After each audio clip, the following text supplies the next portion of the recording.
राधे, जय श्री कृष्णा।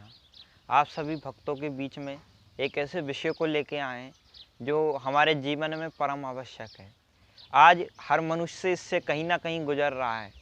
वो है तनाव, चिंता, आप डिप्रेशन। आज परिवेश में मनुष्य से कहीं ना कहीं नकारता जा रहा है और छोटी छोटी बातों को लेकर के हम चिंतित रहते हैं। हम हर एक बात के लिए चिंतित हैं। आप चिंता चिता समान है। हमारे बुजुर्गों ने भी कहा है, टेंशन आप एक सूर्य भी मनुष्य को कितना परेशान कर देता है। अगर व्यक्ति 10 सूर्यों को लेकर के चले तो उसका क्या होगा। यही चिंता है। इस चिंता से आप किसी की दूसरे की सिंपैथी हासिल जरूर कर सकते हो, पर आप इससे मुक्त नहीं हो सकते। श्रीमद् भगवत गीता में अर्जुन को भी यही हुआ, जहाँ दोनों तरफ कौरव सेनाएं आपस में हैं और जिस व्यक्ति पर पूरा युद्ध टिका हुआ है वो जब जाकर के युद्ध में देखता है तो परेशान हो जाता है और कहता है, वो तनाव में आकर के कहता है, हे कृष्ण, अब मुझसे गांडी उठाया नहीं जाता, मैं क्या करूं। जब श्री कृष्ण गीता में कहते हैं, गीता में द्वितीय अध्याय का 11वां श्लोक, जहाँ से श्री कृष्ण बोलना प्रारंभ करते हैं और कहते हैं, असुच्यानाम न सोच्यते। हे अर्जुन, तुम उस कार्य को सोच रहे हो जो तुम्हें सोचना नहीं चाहिए।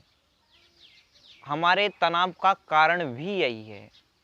हम उस बात के बारे में सोचते रहते हैं जिस बात में हमें सोचना ही नहीं चाहिए।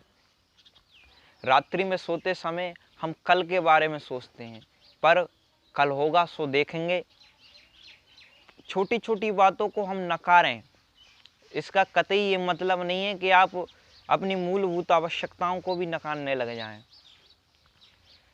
तनाव से मुक्त हों। एक बार एक व्यक्ति तनाव से बड़ा ग्रसित हो गया।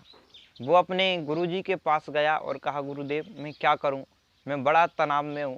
गुरुजी ने एक गिलास दिया उसे पानी का भर के और कहा, इसको सीधा हाथ करके पकड़े रहो।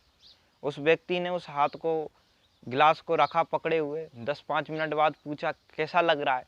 बोले, थोड़ा थोड़ा दर्द सा हो रहा है। बोले, और पकड़े रहो। आधा घंटा हो गया। फिर गुरुजी आए और पूछा, आप क्या हो रहा है। बोले, थोड़ा और ज़्यादा दर्द हो रहा है। 1 घंटे बाद पूछा। बोले, बस अब रहा नहीं जाता मुझसे इस प्रकार। गुरुजी ने कहा, यही है, यही तुम्हारे कारण है तुम्हारा। हम उस बात को पकड़े हुए हैं उस गिलास की तरह, जो बात हमें पकड़ने की आवश्यकता ही नहीं है। उस चीज़ के बारे में हमें सोचने की कोई आवश्यकता ही नहीं है।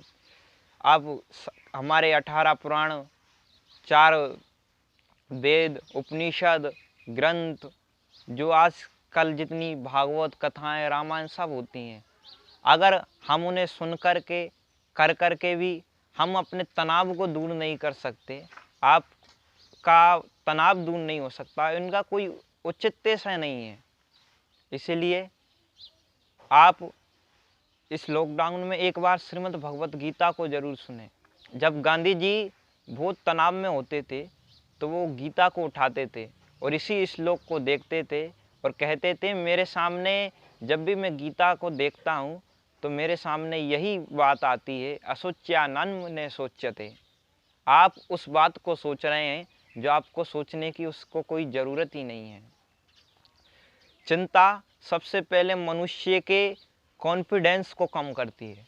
आपका कॉन्फिडेंस कम होगा, उसके बाद आपके ज्ञान को ख़त्म कर देती है। जो आपके अंदर ज्ञान है, जब व्यक्ति का आत्मविश्वास खत्म हो गया, उसका ज्ञान खत्म हो गया, तो वो मनुष्य सर्वनाश की ओर चला गया। वो पूर्ण रूप से ही खुद खत्म हो जाएगा। इसलिए आप इस बारे में ज़रूर सोचें कि हमें तनाव से दूर रहना है, तनाव मुक्त जीवन जिएं। आप एक बार गीता को जरूर पढ़ें, ना कि कोई धर्म ग्रंथ की तरह। आप सोचें, श्री कृष्ण मुझसे कह रहे हैं और अर्जुन की जगह अपने आप को रखें तो आप समझेंगे अपने आप को और आप जीवन की गहराइयों को समझने का प्रयत्न करेंगे। हमारे ऋषि मुनियों ने ये ग्रंथ, ये सब कुछ हमारे लिए ही बनाया है। हम आज के परिवेश में इतने घुल मिल गए हैं कि हम अपनी ओर ध्यान ही नहीं देते, अपने आध्यात्म को जागृत ही नहीं करने का प्रयास करते। इसलिए आप अपने तनाव को दूर करें, तनाव से एक तरफ होने का प्रयास करें, क्योंकि तनाव मनुष्य को पूर्ण रूप से खत्म कर देता है। आपके सीधा माइंड के ऊपर ही ये इसका प्रभाव होता है। इसलिए आप एक बार अपने डिप्रेशन को भी ख़त्म करें और एक बार इसे ज़रूर सोचें कि हम कर क्या रहे हैं। हम ज़रूर उस बारे में सोच रहे हैं जिसकी हमें कोई ज़रूरत ही नहीं है सोचने के लिए। इसलिए आप इस बात को ज़रूर मानें और इस पर गौर करें। जय श्री राधे, जय श्री कृष्णा।